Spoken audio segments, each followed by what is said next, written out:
Swinging a high drive into center field. Hits at the wall. It is gone! Casas does it again. It's gone! It's into the bullpen! This game is tied! This game is tied! He swings and rips one to center field. It's high, it's deep, it's back, it's gone! Sale winds, he fires. Swing and a miss, strike three, it's over! The Red Sox have won the World Championship! All right, let's go. Episode 272 of Play Tessie. This is the official Red Sox podcast of WEEI. Remember, subscribe wherever you get your podcasts and rate 5 stars. And then find us on WEEI's YouTube channel. Hit the thumbs up on all our videos. You can find them in the Play Tessie playlist file. And subscribe to WEEI. And then find us on the socials at Play Tessie on Twitter, Instagram, and TikTok. So we were on the show yesterday. We're doing another one today. We're doing them after all the games in the playoffs. And obviously, yesterday we were super happy. It was one of the best wins the Red Sox have had in years, and it deserved that tone. But at the same time, what we did say is that the series was not over, and we acknowledged that there was a chance that we were going to be back the next night, just as good of a chance as we could be. That we could be, thrilled that the Yankees just got knocked out at the hands of the Red Sox. There's equal chance that the Red Sox could lose, and now their season is on the line, and that's where we're at. You talk about worst-case scenario games. Bello goes 28 pitches, and that forces, let's see here, 23 from Wilson, 18 from Slayton, 24 from Matz. Kelly and Tolley both have to get in the game, and the crusher was 47 from Whitlock. The Yankees tried and tried and tried and tried to give this game to the Red Sox. The Sox had chances both at the plate and in the field. In the field to get out of innings or runs scored. Talk about the drop fly ball in left field from Jarren Duran that needs to be caught 100% of the time. And you talk about grounding into double plays with a guy on first to lead off an inning. Or you talk about the 7th inning, which to me was the back-breaking inning where Carlos Rodon puts 2 guys on instantly. And Rafaela messes up the bunt. Sogard flies out to left. And then Yoshida hits the ground ball. I know there's going to be disagreement on this, but Nate Eaton has to score on that play. He has to score on that play. And in the end, Whitlock runs out of gas. Sox lose it by a run. And here we are. We're going to be on this show 24 hours from now. And it is either going to be the happiest, most electric Play Tessie episode you've ever listened to, or it's going to be simply the saddest one you've ever listened to. And it's all out of our hands. And it all starts 24, 25, whatever time it's going to start at. It's tomorrow. And we're just going to have to sit and let the cards fall how they may. Like, call them going to say they're going to win it, say they're going to lose it. We don't know. We don't know. And that's where we're at. And I'm just scared. I'm scared. That's where I'm at. I don't blame you for being scared. Tomorrow is going to be one of those games where just leading up to the game, you're going to have that residual anxiety. I even had that today before game 2, just walking around doing whatever I had to do today. And in the back of your mind, like, oh my God, there's a chance I'll be devastated at the end of the day today. And here we are. That was a tough one, man. Games, losses happen, but games where you have so many chances, like you said, Gordo, it felt like the Yankees were just begging the Red Sox, let us go to Cancun already. The Bronx smells so bad. But the Red Sox that felt like a April or May Red Sox game. Tons of things you can point to for why they lost. I think the only kind of person who deserves no blame, I think Alex Cora had another great game. So credit to him. Did. Very good. Trevor Story also, too. Great game. But the Nate Eaton play. So I was watching the above home plate camera view of it. It's really close, but upon watching the replay, I think I kind of would have preferred him to push it. See if can score. Let's hold you up there. Let's get Pat's initial reaction for the game, and then we can get into the Nate Eaton thing because we should just jump right into. I just wanted to give my counter to your take. So I'm kind of coming towards your side is all I'm saying. But that wasn't the only thing. The Duran drop, I know it's not an error. That catch has to be made. If you drop that ball in the first 2-3 months of the season, whatever. Okay. You could have caught that. But in the playoffs, you have to make that play. That's a really rough look for Duran. I'm sure he'd agree. I don't think that's harsh. I think it seemed like all of Red Sox Twitter at least was on the same page. about the Duran play. Like, not an error, but you got to make that catch, especially you're a guy who a lot of people tout the defense of. I am not one of them, but a lot of people like his defense. A lot of frustrating things in the game tonight. I'm mad, and it's one of those nights where I don't even know where to direct our anger and frustration, but I'm sure we'll get into it. Yeah, I mean, we talked about it yesterday. It was one of those games, I think we kind of across the board had maybe a little bit different things that had to go right for this game to go the Sox way. You had to play clean baseball. You had to not shoot yourself in the foot. You had to take advantage of runners on. You had to get to the bullpen early, and they did none of that except get to the bullpen early.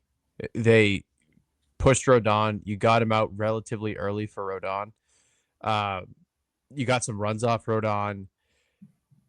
It's just the small little shit that crept in during the regular season reared its ugly head today, and there was 2, maybe 3 things you can point to that are just fundamental baseball things that have to happen for good teams to win. You didn't do those 3 things, and you fucking blew it.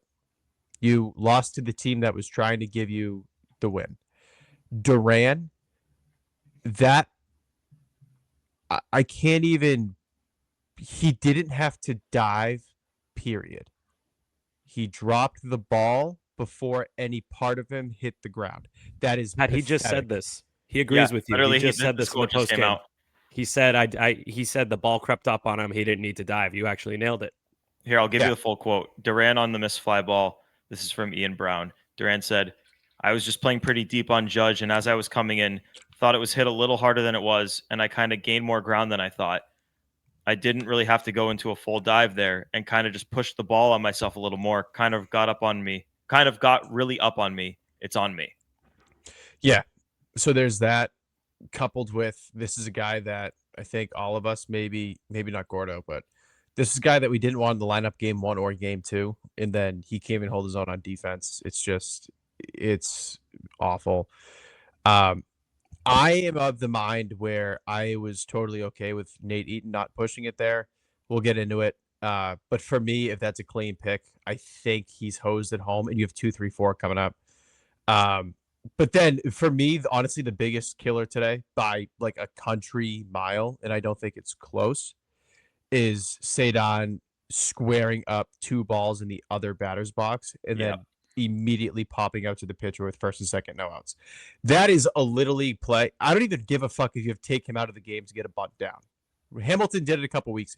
You have to get that down. You're a major league baseball player. If you cannot put a ball 3 inches directly in front of you on the ground, or just pull back. He's throwing you balls. Just pull the bat back. Yeah, either pitch decision 2, but it wasn't a suicide squeeze. This wasn't one that you had to get down. They didn't even get to third. So it's not like he's saving the runner from getting thrown out of third. It's not that at all. This is someone who just physically could not bunt, which is beyond fucking pathetic for a Major League Baseball player.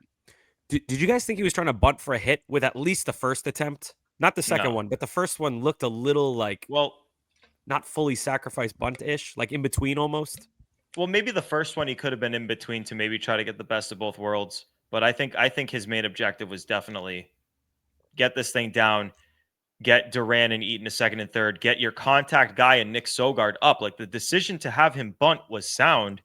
He just has to execute. And then, of course, Sogard hits a ball into the outfield that, it wasn't the deepest fly ball, but good thing you got Nate Eaton on third. If he's willing to test it, I think he scores on that fly ball over 80 to 90% of the time. But it's a world that we don't know because he wasn't on third. Yep. Pat? Dude, real quick, if Ceddanne gets that bunt down and things play out how they do, that ball that Story almost hit to Saturn is a sac fly. That's true. That's the third out in a game where Rafaela gets that bunt down. That's the second out in the sac fly. Well, actually, with the way it played out is Sogard. Well, actually, I don't know if the runner would have gotten to third, but maybe he goes to third to try to draw the throw to third. And if the throw goes home, then Duran, the second runner, is on third and scores on the Story sac fly. Or actually, he scores on the Yoshida ground. Like, the Red Sox would have gotten at least 1 run that inning if Ceddanne gets that bunt down. And let's be honest with ourselves, they're probably getting 2 runs that inning You're up by 2 runs, and it changes the entire dynamic of the game. Cora can be aggressive with the bullpen. He doesn't have to leave Whitlock out there to die, because let's be honest, he had to leave Whitlock out there as long as he did because you didn't want to have to use Peyton Tolley. Because now in Game 3, if you're going to use Peyton Tolley, if you're going to use Zach Kelly, if you're going to use any of these guys, it's a back-to-back. Like Peyton Tolley warmed up, he came in, he threw. This is a starting pitcher. This is not a guy who's gone back-to-backs all year. So it does mean something that you had to use him there. And yeah, like if you had a couple of run lead, maybe Chapman does try to stretch it for 4 outs. Maybe Tolley comes in and tries to get you 1 because Cora's being aggressive and sees that Whitlock's falling off. Hadn't thrown more than 24 pitches since June. I on the Ceddanne bunt thing really quick, I just want to get my take in on this.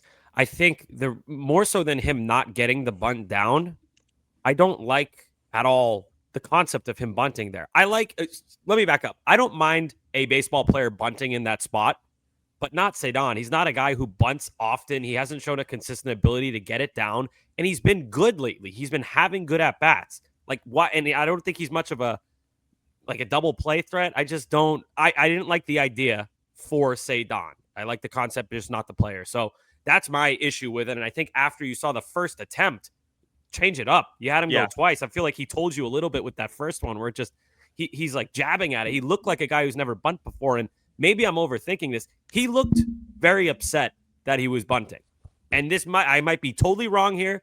Just saying, it looked like he was unhappy. He looked annoyed when he came up to the plate, and I remember thinking he looks pissed. I hope they didn't tell him to bunt. And he doesn't want to bunt, and now it's a thing. He did not look happy. That's all I'm saying. So my thing with that too is, sure, I understand, he was putting together some quality bats, he had walk, whatever. My thing with anybody, and this is not directly to Ceddanne at all, Nate Eaton is on second base, Jarren Duran is on first base. If it's a sack bunt, the second the pitcher is towing the rubber, you should be square. They're not going to, the chances of them getting Eaton at third on a laid down bunt are pretty slim. The fact that you're trying to square up last second, and A, square up last second, and B, not pull back on 2 pitches in the other batter's box is it's reprehensible. That is They weren't even close. So weren't bad. even close. I know. Yeah. Oh, I know. Yeah. Can I say why I think that it was sound to have him bunt? And before I say it, I in the moment, once he lunged at the first one the way he did, with just everything that in the other batter's box, the bat was at a weird angle. Everything about it was ugly. And at that point, I was like, I don't think he's getting this down. You might as well just have him swing. But I think the decision to bunt was sound because you put 2 fast guys on second and third with a good contact player. In fact, 2 good contact players up, because you're going to have Nick Sogard and then Masataka Yoshida pinch hitting for Ref Snyder. Those are runs where you're going to get at least one of them with those 2 up. So I like the decision to do it. But that said, I do agree in a sense that after the first bunt, I was saying it on my couch, he can't possibly square up again because he's not going to get it down. If I felt better about Ceddanne's ability to bunt, I would be in the complete same camp as you, Gordo. I just didn't think that he could do it. I didn't have faith that he could get a sack bunt down. And I agree with you. You saw the first one. You're like, change it up, maybe do something else. And he's been hot lately. Yeah, then you just fast forward to the Eaton play, and we have Nate Eaton's quote on holding up at third base on the ball that got away. This is from Brad Foe. He said, Nate Eaton says, quote, "Obviously it was a big play. We didn't score. I obviously couldn't see it. As I'm getting to third, I'm told to stop, and then I couldn't see how far the ball was away when it got by Rice." So my problem with this, and it's long form, but you watch him rounding, Sammy, you brought up the overhead view of the play. You watch the overhead view of the play. Nate Eaton has rounded third before Jazz has even thrown the ball. Now, if he makes a good throw, he probably gets Massa out at first, and that's the third out, and it doesn't matter. If he makes a bad throw, which he did, the ball gets away, Eaton walks home. The situation, the argument to not have him go is, what if he makes a good throw, Massa beats it out, and now Nate Eaton is a dead duck going home? I think Eaton would have been close to all the way, like maybe 75% of the way home by the time Ben Rice would have even noticed to throw the ball. And Ben Rice has first percentile arm strength and does not play a lot of first base, has not been playing it for a long time. He would have had to make a perfect throw to get one of the fastest players in the league out at home. I think in that spot, with how bad the offense has been, and it's playoff baseball, so obviously you're going to be facing really strong pitchers going max effort, throwing their best shit. You're going to be facing Devin Williams and David Bednar, two guys they didn't end up scoring off of. Mm-hmm. That's a time where you got to be aggressive and push, and he didn't do it. And I thought it heavily contributed to them losing this game. Yeah, upon watching the replay, I mostly agree with what you said, Gordo. Like I was saying earlier, it was a situation where you would have forced the New York Yankees to make a perfect defensive play, which is something they haven't done a lot of. I do believe Nate Eaton that he didn't see the ball and he didn't see the play developing, and you can't just blindly go, especially with Trevor Story on deck. I just don't think he should have stopped. That's my thing. I don't think he should have ever stopped. That's fair, but then you know that's on Hudson. Hudson told him to stop. He said it.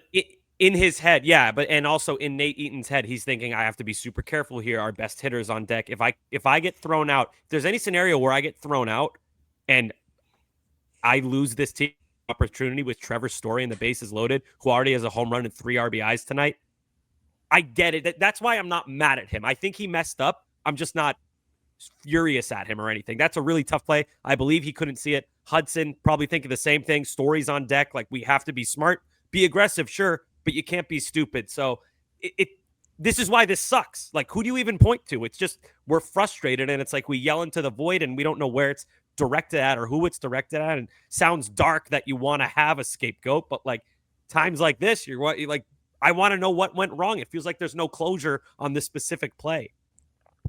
The other thing too, and especially looking at it from if you're in Nate Eaton's shoes, right? This isn't a guy who's got a squeaky clean base running record. Like, he's made some mistakes on the base paths. We've had a lot of these conversations. Yeah. And like, for a guy like him, you can't see the ball. You're running to third. You're obviously not watching the play develop in real time. I understand. For him, it's better safe than sorry. And again, like, I'm pretty 50-50. I personally probably would have kept him. But again, like, this is a guy who has historically made some costly outs on the bases. So holding him up or him not feeling the urge to go, it fucking blows. But I have to lean like it's okay. Like, you can't really fault Nate Eaton for not going on that play. I have an insane take. This is a deep cut. The play that I crashed out on Nate Eaton for, the one where I really lost my mind, the base running error at Fenway against the Yankees when Jason Dominguez threw him out at third base. What if what you said, Pat, is true, and that was in the back of his mind, and that is part of why he didn't continue running? Could you argue that that play against the Yankees earlier in the season, when I lost my mind, contributed to a playoff loss for the fucking Red Sox? Oh argue. My God, that the worst play ever. I'm still mad about it. Now I'm all right. No, I don't think that's a crazy take at all, Sammy. Like, all of these, like, he hasn't had a ton of big league games, and that was easily the most that his name has been written, talked about in probably in any situation in his life. So yeah, it wouldn't surprise me. That time he was way too aggressive in a spot where he shouldn't have been. This time he wasn't aggressive enough in a spot where he should have been. And then just tying it back to how this conversation started, this conversation is null and void if Ceddanne Rafaela gets a bunt down. Yep, it's true. It's true. And it's like that inning starts. Was it a 4-pitch walk, or was it eight? It was 8 pitches, 2 walks. Balls. It was 8 pitches and then 3 balls and then a hit by pitch, which sucks, because if it wasn't a hit by pitch, that ball gets to the backstop and Eaton's on third already. Like, so many things just went wrong. That 7th inning was so pivotal. Like, you had Rodon and Boone and the Yankees. Like, that entire ballpark knew that game was coming to an end right there, and the Red Sox were going to make them pay. And obviously the Duran drop directly led to a run, and the Red Sox lost by a run. But I think multiple runs were kept off the board in that inning that should have scored. That I can't believe that. I mean, we got a couple of situations like the Durant thing in that 7th inning. One of those things goes right, and we're just having an entirely different night and we're literally a day away, less than a day away, less than 24 hours away from a winner take all with the Yankees.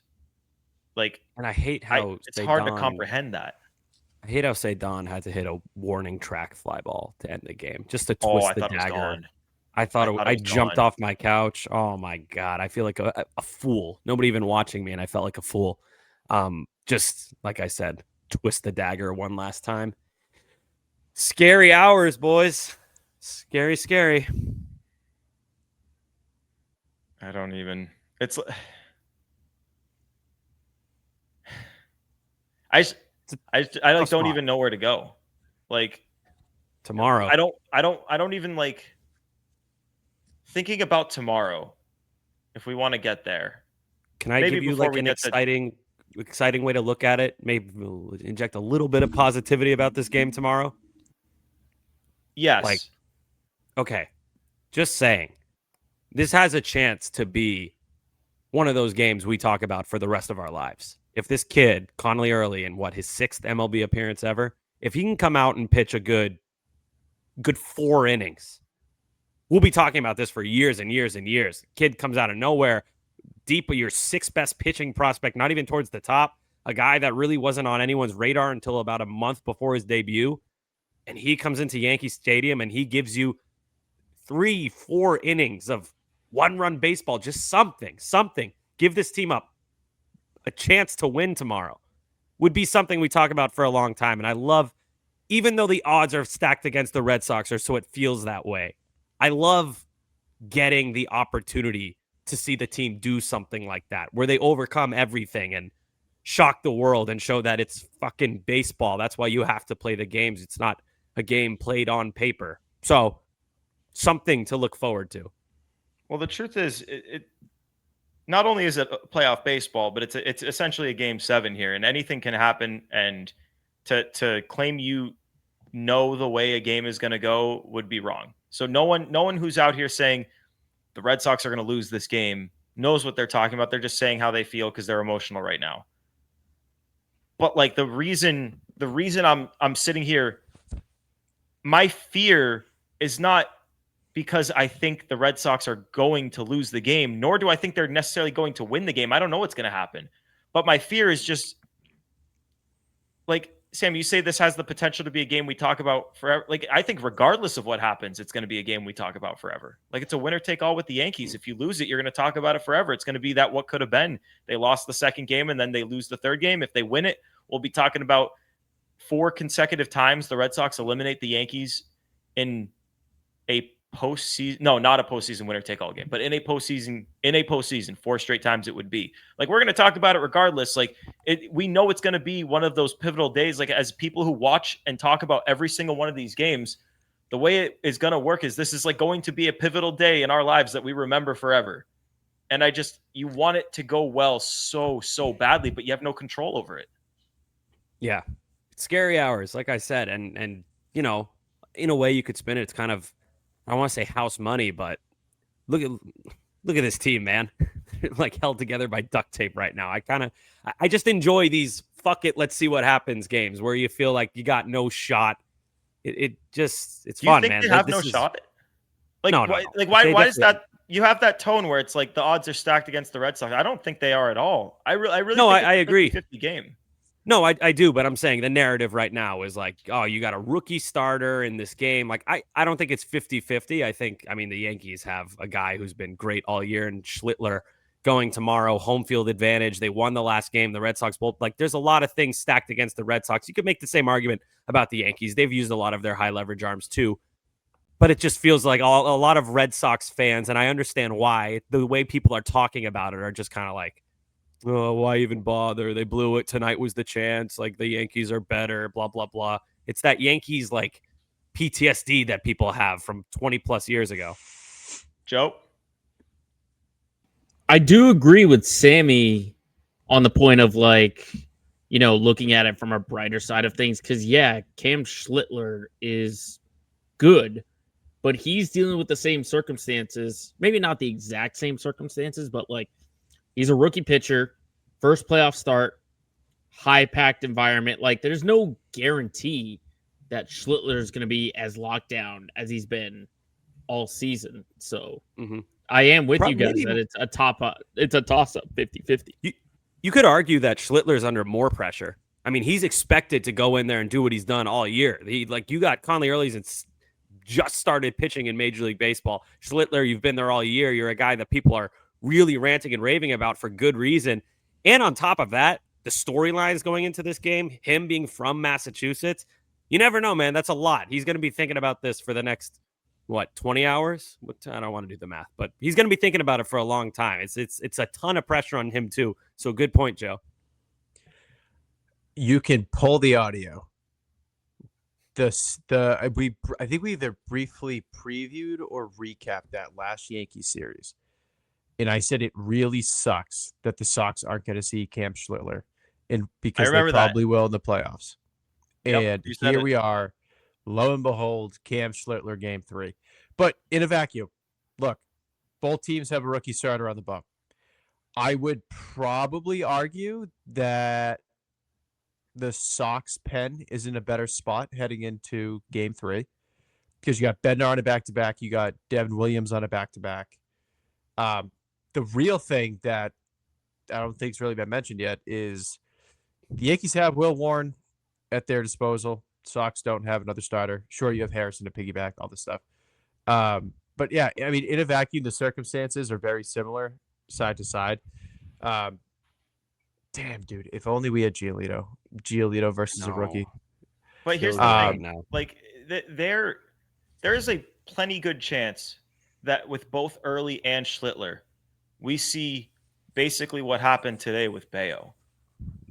Like, Cam Schlittler, last start against Baltimore on the 27th. So he and Early are on the same amount of rest, both 4 days. He went 7 innings, 2 hits, 1 walk, no earned runs. He was great. But, how many Ks? 9. Very how good. Many pitches? Let's see. Pitches, 97. Oh my Which God. is a hell of a lot. Oh, actually, it's I think Early through 86. That's off the dome, so I could be wrong, but it was in the 80s, I believe. And Schlittler's probably way over his inning pitch, like career previous high too, with how many innings he's logged.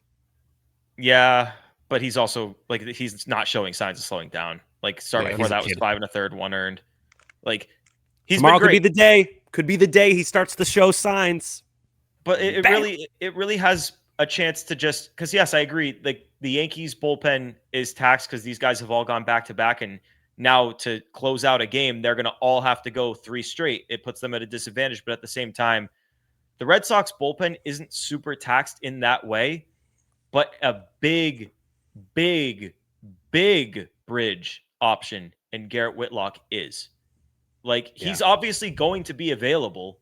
It's a winner-take-all game. He will be out there. But is Garrett Whitlock, after what did I say at the start of the episode, 47 pitches? 46 pitches? That's not a guy who's about to go out there and get you 2 innings. He couldn't even get you 2 today. So you're going to have to figure this out, and you're going to have to pitch guys. Like, you're going to have to throw Tolley on a back-to-back, and you're going to have to throw Zach on a back-to-back. You're going to have to – like, a lot of guys are going to be thrown into some really high-stress spots the second day in a row because you're going to have to get the game to Whitlock in the 8th. There's no 4 outs for him. Maybe for Chapman, but not for Whit. Yeah, I think you might see like 6 outs from Chapman tomorrow. Honestly, if the Red Sox have a chance to win, I think Cora is going to this is where Cora, you'll love to have Cora over Boone.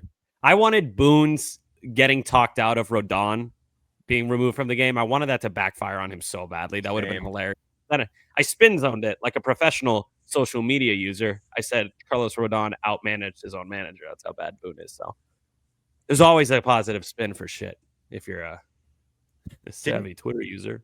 Didn't it feel like he was like aura farming when he walked out there? Yes. It's like he knew he wasn't going to pull Rodon. He's going out there just to show the Yankee fans like, hey, I'm thinking about pulling him, but I'm not going to do it. I'm not going to do it. And I needed it to backfire, and it just that was one of those spots. That's so funny, dude. I did think that a little bit in the moment. Like, oh, come on, Boone. Was that even a real thing? And then the fucking broadcast is giving credit. Like, look how he walked out there slowly. See, he's doing that because he wants Rodon to have time to think of his retort. Like, dude, what? You're giving Aaron Boone credit for that? Like, you give him credit for wiping his ass too. Like, crazy to me. Pat? One thing that always just comparison wise, one thing that always cracks me up is how fast the finger goes up for Alex Cora the second when he's going to make a change. Because Cora's not one of those guys really. Cora's usually pretty good, even like Crochet yesterday. Like, he's good about having those conversations mid-inning. Because he's just thinking like batters ahead. Like, it's not today. It was very much like a feeling out. Like, he went out, talked to Rodon, and it was, well, what do you think? You feel all right? Like, Cora beforehand goes, look, man, if you get in trouble, like I'm pulling the trigger. It feels like the second Cora's foot hits that top step, that finger's up in the air. He's got the pitch comp in hand, that finger's up in the air. And then you have Boone, who doesn't do it much. But I agree. Like, today was such, like, for looks. He's like, oh, this guy's a horse. I tried so hard, but he just wouldn't let me take him out. God, you know what? He was right. It's just, yeah. That's what a manager does. That's what a manager does, and I'm a manager. I'm not a robot. I promise. So, I've got some awful news.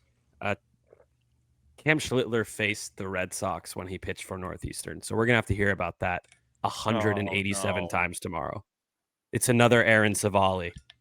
No, are you serious? Dude, that might be the worst news of this entire episode. Fuck tomorrow. We're gonna be hearing about that for the next 6 years. Like, at least with Savali, he was only in the division for a half a season. Oh my God. This is terrible. Maybe we should just not watch. Yeah.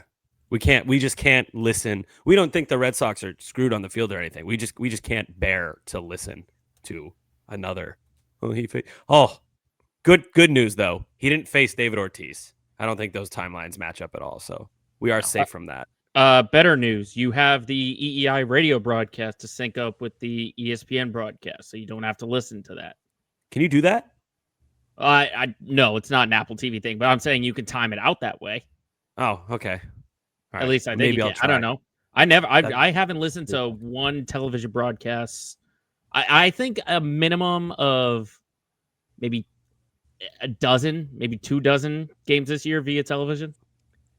If you could sync the friggin' WEI broadcast, I would never listen to the national. I'd probably listen to the intro from the national games because I like how they present both teams in like a kind of neutral setting, and then I'd be out. Well, you can do it with the Apple. You can do it with the Apple TV broadcasts. Right. If every game had that, I'm saying I would be all over it. You know what TV broadcast I would probably take?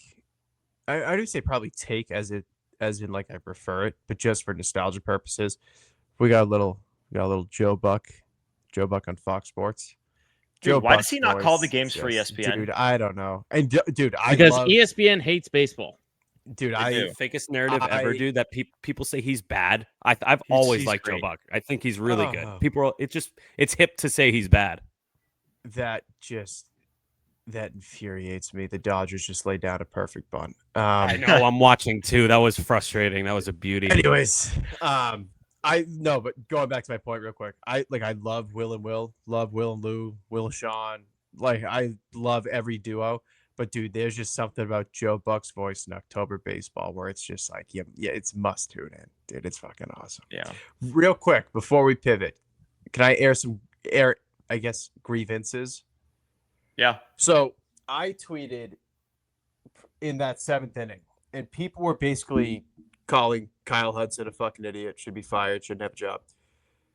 And I more or less defended it. That's not a play where there's 100% unanimous you have to do it. And all I said was seeing a lot of Kyle Hudson slander for not sending Eaton. If that ball's picked clean by Rice and Eaton, then Eaton is probably dead at home. That's all I said. It's not something where it's clear cut. The amount of people, mind you, it's all 50-year-old men for the most part, who said I should not talk about baseball because I don't know ball. There's 2 outs. You always run. You fucking idiots. He ran to third with 2 outs. If there's a ground ball to right field for a single and there's a man on first, should he just run till he gets thrown out at home? Just go no matter what. Dude, there's 2 outs. Never stop, no matter what. Yeah. And again, I just said it on here. I lean not sending him. If he sent him, sure. With how the bats are going, how the game was going, fully agree. Do it. But for people to be like, Kyle Hudson sucks at his job. He sucked all year. He should have a job. It's just crazy. That's such like a 50-50 call. And that just, I didn't respond to any because I think I'm the opposite of Sammy. I don't respond to anybody in my replies. I just read them and I'm like, yeah, fuck that guy. I go once in a while. I don't do it all the time, but once in a while I'll be like some guy today was like, the game's already over tomorrow. There's no point. I was like, all right, then don't watch. I rarely respond in my replies to people like that are just trying to troll or whatever. But when someone says something really stupid, like I sent out the tweet where it was like the ticket thing where they're not letting anyone outside of their area buy the tickets, and I said they're scared of us, and the guy quote tweeted it, and he's like, "Look at this guy, he thinks he's on the team." And I said, like, that's the type of thing I'll respond to. And like, sometimes they'll have stupid names. So I'll be like, hi, Jolly Rancher 69. What I mean is they're scared of us, the fans. Hope this helps. Like us, the fans, guy. I like that. Guy. Yeah, guy. But I'm upset. Yeah. My mind is full of mush, and I don't know how I'm going to be a functioning human being tomorrow. I hope the game is later, so I hope the Dodgers end this game or end this series tonight. I gotta ask. What?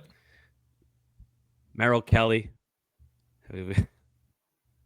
How good would you guys feel if Merrill Kelly was pitching for the Red Sox? That's If you're unfamiliar, Merrill Kelly, veteran, good playoff numbers, really good season. He was traded to Texas, but the Diamondbacks would have traded him to the Red Sox if the Red Sox traded Connolly early, allegedly. So, I hate. You would feel better with him. You would feel better with him. It's relevant. That's the only reason. I don't want to be like that. You could have done it, guy. I just feel like it's a relevant thing to bring up. So, it just goes to show like these are fucking hard moves that Craig Breslow has to weigh out, and right now, Dustin May's in Fort Myers or whatever working out. And that's the guy that you thought was going to be in this exact spot that we are seeing tonight on drop day, if you're listening. So frustrating, tough job. I get it, but fucking frustrating.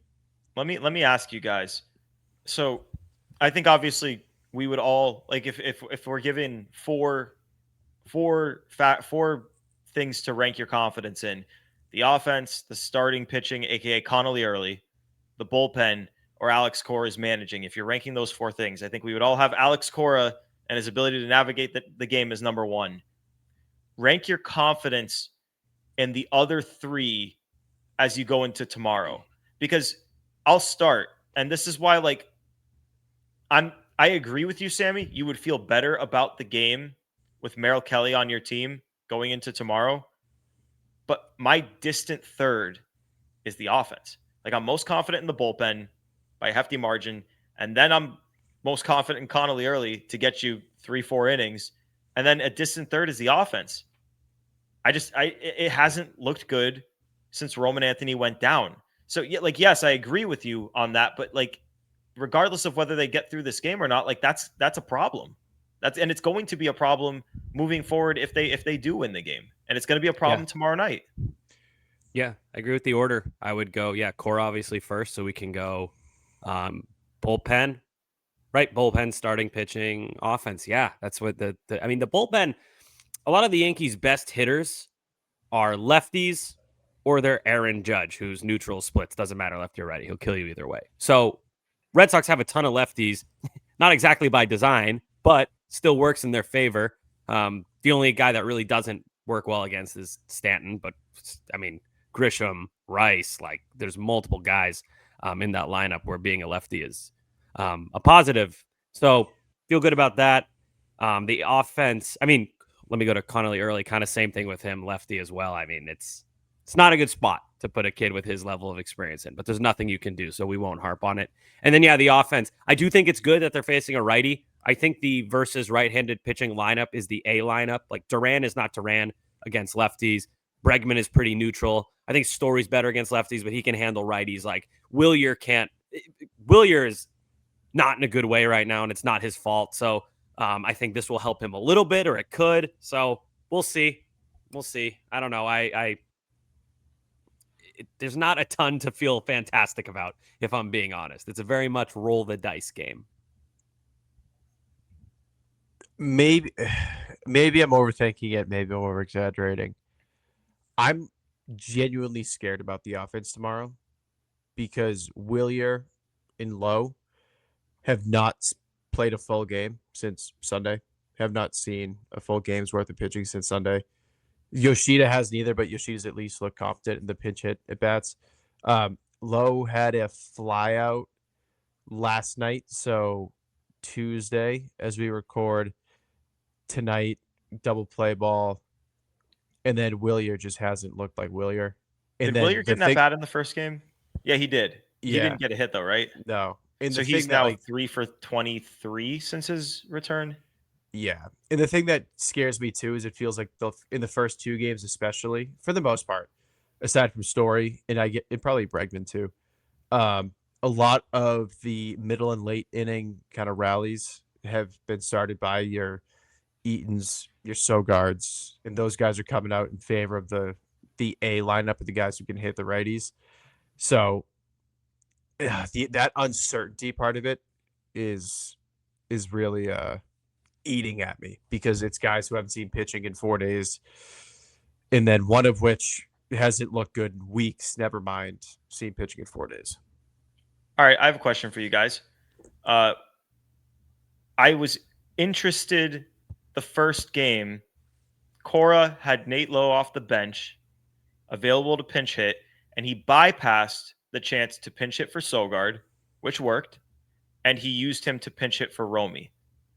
Does that lead us to believe that Nick Sogard is going to get the start against Cam Schlittler over Romy Gonzalez? Are they going to go Sogard at second and Lowe at first? Or because Romy had been playing against most righties, but with how he's played, I think you've got to play Nick Sogard and keep Romy for the inevitable. Maybe not inevitable. They may hold him knowing you're going to pinch hit, but they've only got one lefty, and it's Tim Hill. And if he pitches, I don't give a shit what position is up. I would hit Romy and Ref Snyder in those at bats and figure it out after, assuming it's a close game. Yeah, I agree. And Gordo, you said because of the way he's played. I don't know if you're talking about Romy or Sogard, but either way, it's true. I mean, Romy has not had good at bats lately, and I hate to say it because he's had a great season, but he's cold right now. And Sogard has ever since he's gotten an opportunity, every time he's gotten an opportunity, he's been good. I feel like this is a guy who they should keep around, maybe replace David Hamilton's spot on the roster with him next year, but we'll get to that later. So I think he'll start. I think it makes perfect sense. By the way, great play by him to get the out at second. Yeah. I forget which inning that was early on in the game, just smooth as fuck. I really like Sogard. I like this Swiss Army knife dude. He does a little bit of everything. He would have gotten a fucking bunt down. Tell you that right now. Yeah. He did. Yesterday, right? Oh, yeah, true. He did. So I would actually start Ceddanne at second. No, I'm kidding. I forgot about that shit, man. No, I think Sogard's shown plenty. He can hold his own at second. I would say probably a little bit more comfortable with him defensively at second than I am Romy. Offensively, he's shown me enough right now where he's probably just as good as Romy would be in that spot tomorrow. Switch hitter, so he's not full-blown platoon proof. He definitely hits right-handers better. Right-handers better. But yeah, I think Sogard's shown plenty, and I'd give him some run. If by some grace of God Tim Hill finds his way into the game, then you pinch hit Romy and put Romy out there. But no, to start, it's the same thing as the pitching staff. We were saying, I mean, it ended up being a pointless conversation, but, Tolley, Early, Harrison, you always ride the hot hand in the postseason. Sogard has been very good in every chance he's been given. He hasn't fucked up on either side of the ball. Even like game one, just like stretching the single to a double, aggressive on the base pass, smart decisions in the field. Like he's just checking all of like the steadiness you need defensively and offensively. You have to, in my head, you have to start tomorrow. I'm trying to think of dudes. You said the fucked up thing. I'm trying to think of dudes on the team that haven't fucked anything up in these 2 games. Who hasn't? It's like Sogard, Story, Bregman. Bregman has had a couple of back-breaking double plays. It's not like a True. quote-unquote fuck-up, Yeah. but like those killed. Narvaez, he had a pretty tough double play today. But like his game well, one was really good. he almost killed Nate Eaton today. That'd have been a fuck up. Yeah, holy crap. Yeah, he almost killed him with a bat, threw the bat at him. True. I was like, by the way, yeah, that's true. Kind of funny. We were talking about, is Connor Wong going to start? Is Narvaez going to start? It hardly mattered. That's why Narvaez started. Is they knew that this was probably going to happen. So now I get it. Think about it. We didn't even consider it. Yeah, see, that's why there's always a reason when weird shit where you're like, this makes no sense. There always has to be a reason. These guys are too smart for there not to be. No takers for David Hamilton at second base tomorrow? No. It's not. I mean, it's a righty pitcher, but no, he didn't even pitch. I'm good. I want him off the bench. Pinch anyway. run. Pinch run. That's what I meant. It hasn't really had to happen yet because Eaton's been on, Sogard's been on a lot, and then the rest of the lineup, aside from like Bregman and Ref, I guess, have pretty good speed. But it's pretty crazy that a guy with Hamilton's speed, with all the base runners they've had through 2 games, has not found his way in. Nor have we wanted him in either. It's not like they bypass chances. It's just the situation hasn't arisen. Yeah, no. And then that's also due in part to your non-speed guys not really getting on. Narvaez had 3 walks game 1, but those weren't really spots in the game where I would have, clamoring for a pinch runner there. But like Ref didn't do much game 1 or 2. When Willier pitch hit, he didn't get on. Lowe didn't get on. Like there really hasn't been a spot for him. But it's still pretty crazy that a guy with like 99 sprint speed hasn't found his way into a game. I'm not complaining. It's just nuts to think about. Could happen tomorrow. If it does, that means we're shitting bricks. I have two more guys about questions I have for you guys. Bello threw 28 pitches today. Is he available? Yes. I don't think so. I don't think he. I mean, maybe he's technically available, but I just can't envision a scenario in which he would be one of the good options. Okay. Would you rather go to Bello for an inning or Weissert for an inning? Weissert. I think I also would go to Weissert, but it's barely. I think I would have Bello. Weissert's not perfect. He's not a great leverage guy, but Bello, on like a day after he pitched in a role he's not used to, I don't know, man. I can't really. I could be wrong. I could be sitting here like an idiot in 24 hours, though. It's Alex Cora. You never know. If he were a lefty, I'd feel differently, just because, you'd have an extra arm for those spots. It's a cop-out answer, but it's so pocket dependent. I would so much rather prefer Bello face Judge than Weissert, and it's not remotely close. Not even close. Yeah. So if you're like top of the order coming up, it's like 5th, 6th inning. You could throw him out there for an out. It could if Judge is up with 2 outs. Judge doesn't touch Bello. They showed the stat. He was like no. Weissert isn't Weissert good versus? No, dude. I feel like every time Weissert throws to Judge, he gets shit pumped. I forget. It's significant either way. He either crushes Weissert or can't touch him. No, I forget. He's 2 for 4 with 2 singles. Oh God. Okay. 2 walks too. So he's that's pretty good. That's 4 out of 6 times on base. Right. Yeah. He's won the matchup 4 out of 6 times. That's not good. So, but I don't know. Bello in a new spot. Excuse me. The Judge is the only one that I would kind of like. Maybe you have him do it just because Judge clearly doesn't see him well. They were talking about that way too much on the broadcast tonight. Felt like they were going to jinx it. Yeah. And then the last one I have for you guys. My take on the Bello thing, by the way, is I definitely would have him out there. Wouldn't be ideal. Maybe for one batter, maybe for extra innings if it happens. That's where I would. Like he should be available, but there should be most of the options you should go to ahead of him. Yeah. Last option. Call me crazy for even asking. Crochet. It's winner take all. It depends on whenever. It depends on when his, when is his bullpen throwing scheduled? Like, is he supposed to go? Today on drop day? Is that his like scheduled day to throw between outings? If it is, you can go to him for an inning. I think it's the next day. That's tough.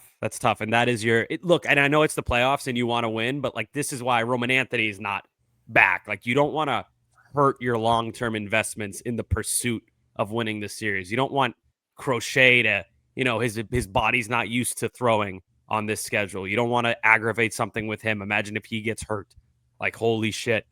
So it's worth thinking about, but I'm not going to say no, straight up no to any of these ideas because you can't.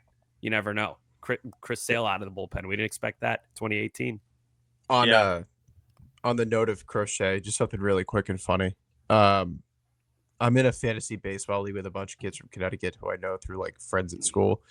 And when Zach came out of the bullpen tonight, one of them texts in the group chat, thought this Kelly guy from the pen was Crochet, and my heart just went to my stomach. He thought Crochet was coming back out. It's just how much, but like it's not. I mean, tonight would have been obviously, but like tomorrow, you're telling me that there's not. I would do it. I would not do it. But there's not a little inkling that maybe Crochet goes in for an out. I don't know. They'd have to be willing to let him go 3 batters though, because you can't. I mean, if he doesn't get that out, he can't come out. Or an inning. Sorry, yeah. Even if I really you do think try to make it 1 batter, it's still a risk. Here's the thing. You ready for like this scenario here is like early, he starts the game, gets a little bit roughed up. You're in the bullpen in the 3rd inning. It's a close game. You know, then let's say they go with the usage that they went with tonight, and Wilson and Matz are both in and out by the 5th inning. I think when did Zach come in? Whitlock started the 7th inning, so Zach was the last out in the 6th. So Matz was out of the game before the end of the 6th. If the game stays tight, you could make a decision, Tolley or Crochet. Honestly, probably would feel a little bit better about. No, not better. I would feel better about Crochet than anyone because it's Garrett Crochet, but you'd feel quote unquote better in going to Tolley because you're not potentially fucking with Crochet in the wild card round of year 1 of a 6 or 7 year whatever. Like yeah. And like the other thing too is you can't. It's the playoffs. You can't worry about tomorrow. You can't. So like if you have to go Crochet, you have to do it. You do it 10 times out of 10. If like I said, if your hand's really forced. But like the aftermath of it would suck. Like in the moment, it'd be so sweet. The aftermath, the reality is you're not seeing Garrett Crochet start a game until game 3 or 4 of the next series, when you have 3 starting pitchers on your roster. Do we have enough said before we get out of here? It's running a little bit late. We can say some enough saids and just go on our merry way to our inevitable death that is watching this game win or lose. Sammy, you got. Do we want to do? Well, I'll give you guys the option to say no. You guys want to do predictions just for the game, like what we think is going to happen, very broad? I'm not predicting anything. It's a game. It's essentially a game 7. Anything can happen. Ooh, all right. I have enough said, like a question that can be a group enough said. Go Let's ahead. hear it. No matter the out, because I think my take's a hot take. No matter what the outcome is tomorrow, do you consider this season a success? Yes. Yeah, absolutely. You won a playoff game, but, and you got Connolly early starting game 3 of the playoffs. You got shit that was out of your control. Save this take. Save this take. I don't want to have this conversation until we need to. I was just curious. Because this could easily be the podcast tomorrow, and I don't want to. Oh, shut up. Don't say that. Well, I'm just saying, like, there's a 50-50 shot. We're having that conversation tomorrow. That's just the situation we're in, man. This is playoff baseball. We asked for this. So all right, mine enough said. Just really quick. Congrats to our guy Hogdale. That was going to be mine too. Shit. Yeah, I figured we were gonna have the same one. So let's just quickly. Congrats to him. Just Dave Portnoy called him up. Come do your announcing at Barstool. Put him on a plane, and he's there in the office doing it. And I think he crushed it. I watched a little bit, dude. We had a chance to hang out with Hogdale. The nicest guy. Great family too. Got to meet his mom and grandmother. So just I couldn't be happier for the guy. He deserves it. He really grinds. So Hogdale, congrats. Yeah, I need to watch the clips from the stream because I didn't watch any of the stream live. So I need to go back and see the clips. But I was watching like every single thing they would post about him during the day I was watching. And it was just so crazy to see, just like for a dude like that, how fast it happens. Like he gets a DM last night, and now today he's going on all their shows. He's on all their socials. He's gaining followers galore. And yeah, I mean, no one deserves it more than him. He's a great dude. And he is He is built. He is quite literally built, put on this earth to be doing what he's doing.